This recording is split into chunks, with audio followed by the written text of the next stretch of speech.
Выхожу один я на дорогу, сквозь туман кремнистый путь блестит. Это стихотворение итоговое, написанное в 1841 году, в последний год жизни поэта. Оно как бы соединяет в себе все мотивы предшествующей поэзии. Прежде всего, это, конечно, романтические мотивы. Отторгнутость от мира, разочарованность, жажда быть услышанным и обрести родную душу. В первой строке появляется носитель лирического голоса «я», и говорится о его одиночестве. Числительное «один» в лермонтовской лирике наиболее частотное и играет значительную роль. Например, еще в 1830 году 16-летний поэт признавался, как страшно жизни сей оковы нам в одиночестве влачить. Парус его будет одиноким, пальма одна и грустна. Поэт в стихотворении «На смерть поэта» один, как прежде, а Наполеон, забытый, он угас один. Однако в этом стихотворении, в первой же строке, мы сталкиваемся с новым мотивом – выхода в открытое пространство или в иной хронотоп. Прежний лермонтовский, привычный нам одинокий герой – узник, пленный рыцарь, Мцири, Печорин, который заточен в крепости. А огромный мир природы недосягаем для этого героя. Образ тюрьмы постоянно сопровождал романтического героя, и он был отторгнут стенами, одинок я нет отрады, стены голые кругом. Но в этом стихотворении уже первое слово «выхожу» выводит героя на широкий простор. Лирический повествователь находится в открытом распахнутом мире, и это вселенная, которая пронизана общением. По горизонтали и звезда звездою говорит, и по вертикали пустыня внемлет Богу. Эта живая вселенная дышит, любит, говорит и слышит. Этот мир пронизан связями. И герой хочет соединиться с этим космосом, с этим универсумом. Не случайно его бесконечный путь, который он видит перед собой, жизненный путь, он освещен и залит лунным светом. О чем же говорит нам третья строфа? «Я б хотел забыться и заснуть». А желание поэта вырваться из мира изоляции и приобщиться к миру природы. Это желание характерно выражается в отказе от линейного биографического времени. «Уж не жду от жизни ничего я» – это отказ от будущего. И не жаль мне прошлого ничуть – отказ от прошлого.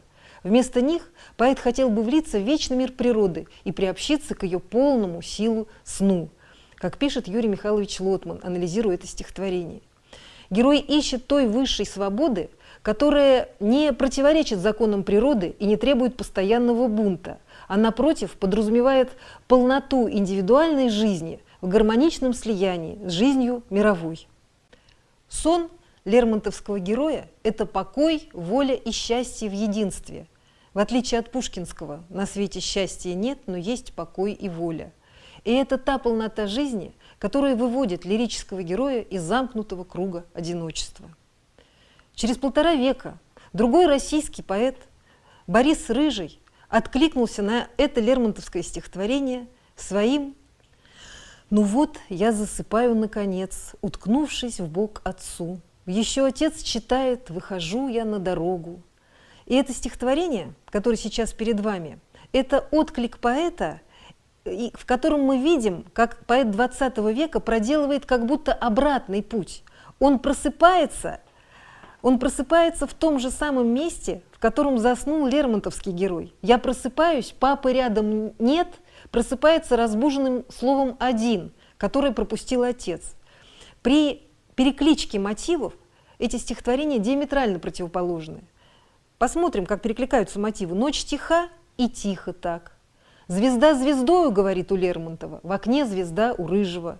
И деревья за окном Бориса Рыжего – это тот самый дуб, который будет вечно зеленеть у Лермонтова. Но герой Рыжего проделывает противоположный путь. От изначальной гармонии младенчества «мне 5 неполных лет» к осознанию несовершенства мира и человека, к осознанию разъединенности человека с близкими, со всей Вселенной, совсем один, как бедный тот поэт, как мой отец. Он взыскует смысла, до которого еще не может дорасти. Прочитаем отрицания, которые есть в лермонтовском стихотворении и которые перекликаются со стихотворением Рыжего. «Уж не жду от жизни ничего я, и не жаль мне прошлого ничуть». У Рыжего. «И некого бояться мне, но все же». Эти строки при внешнем сходстве несут диаметрально противоположный заряд. У Лермонтова один шаг до постижения гармонии, а у Рыжего до постижения трагизма бытия. «И некого бояться мне, но все же» звучит тревожно. Возможно, это путь к взрослению. Мне вспоминается высказывание французского поэта Жана Растана «Быть взрослым, следовательно, быть одиноким».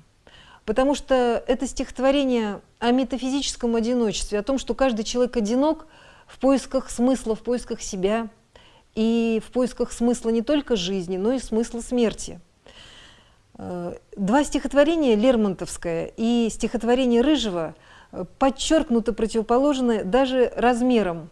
Если у Лермонтова это пятистопный хорей, как будто взрослый, зрелый человек неспешной походкой идет по освещенному лунному пути, то у Рыжего это пятистопный ямб, такой ребяческий, неуверенный, но это путь из дома к поиску конфликта и, может быть, к обретению будущей гармонии.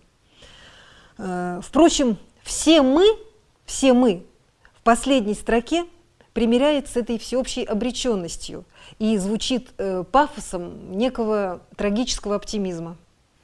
Есть в русской литературе еще одна схожая философская перекличка поэтов. Это отклик поэта Давида Самойлова на балладу Пушкина «Песня о вещем Олеге». «Я маленький, горло в ангине, за окнами падает снег, и папа поет мне, отныне сбирается вещий Олег».